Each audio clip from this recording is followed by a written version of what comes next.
اللہ تعالیٰ علیہ وسلم. اگر آپ 12:34 ہو رہا ہے اور زیادہ سے زیادہ اس 1 بجے تک میلاد پاک چلے گا اور اس کے بعد اختتام صلاۃ السلام پھر محفل. اور میرے بعد مفتی صاحب قبلہ کی بھی آپ کو تقریر سماعت کر لیے. 10 منٹ کچھ باتیں مجھ سے سیکھیں، اس لیے کہ محفل میں اس غرض سے مت آئیے کہ ہم وہاں جا رہے ہیں، فلاں نے دعوت دیا ہے، ہم اس کے یہاں نہیں جائیں گے تو ہمارے یہاں کیسے آئیں گے.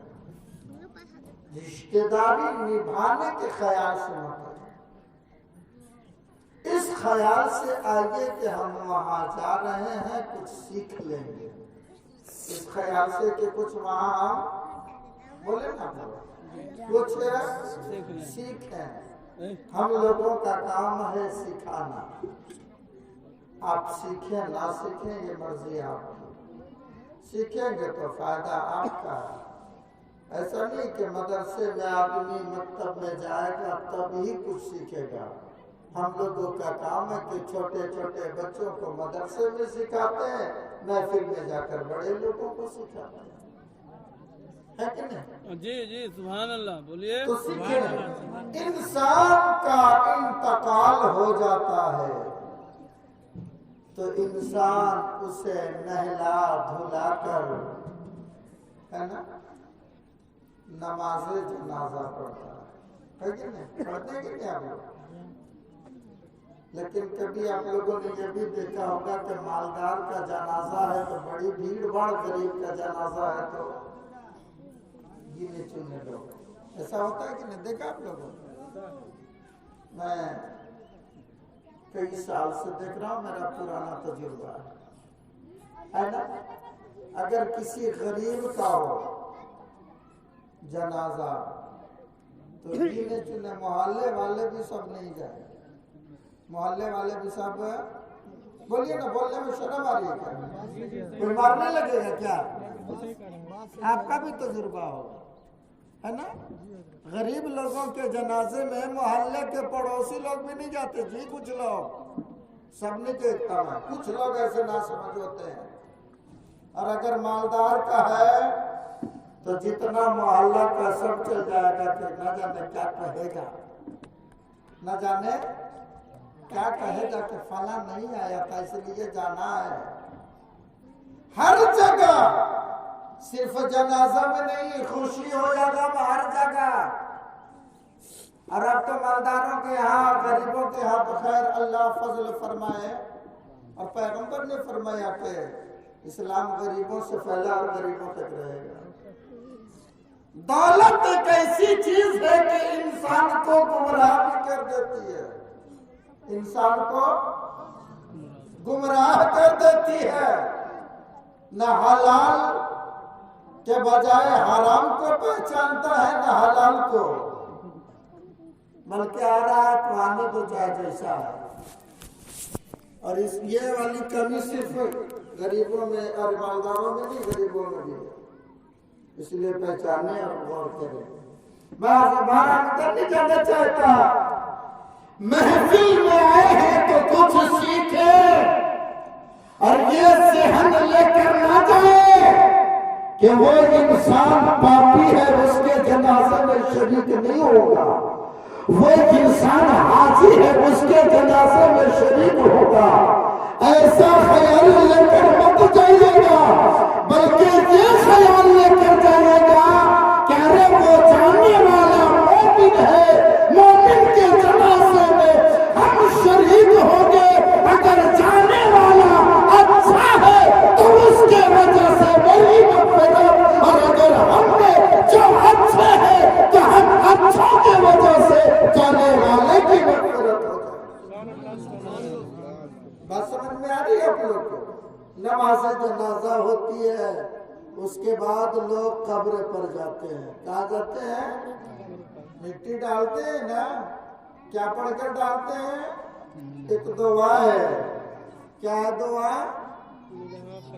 منہا خلقناکم وفیہا. آپ بولیے نا،